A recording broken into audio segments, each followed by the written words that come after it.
Hey everyone, Mariko Izumi here at the Toronto Spring and Fishing and Boat Show. I'm here with Jim Saric from the Musky Hunter. How's it going, Jim? Great, how are you? I'm good. I've been telling a lot of people today, because they've been coming up and asking me if I've ever caught a muskie, and I have not. And I still really want to. Tell me, what is the key to catching muskie? Well, first off, you got to fish for them. If you're not fishing for them, you're not catching them. And I think the other place, you got to go to a lake that's got lots of them. It could be in Canada, like the Kawarthas, for an example. You got to go to a place that's got a lot of muskies, and then start out fishing some smaller baits, some of the bigger bass baits you're used to fishing here and there.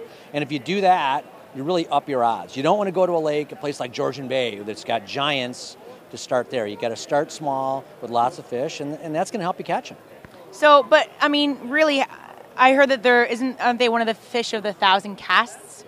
Well, so there must be more to it than just going to a small lake. Yeah, right. No, well, they call them the fish of 10,000 casts, actually, which is not true. It's not 10,000. It's like anything else. So what you end up doing is you go to a spot like, if you're going to bass fish, you're fishing weeds, you go to the edge of them. The muskies they like to be on the edges of stuff. They don't want to be up on top of something. And so if you start on the edge, fish the edges of the weeds or the edges of the rocks.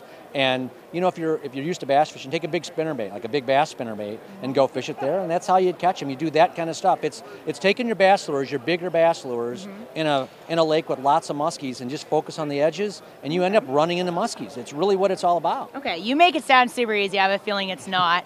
But speaking of which, when can we see your show on WFN? Well, you see it on Fridays, and you'll see it on Saturdays, and then sometimes they'll run it other times too. Okay, well, I think I might start watching so I can catch that pesky muskie.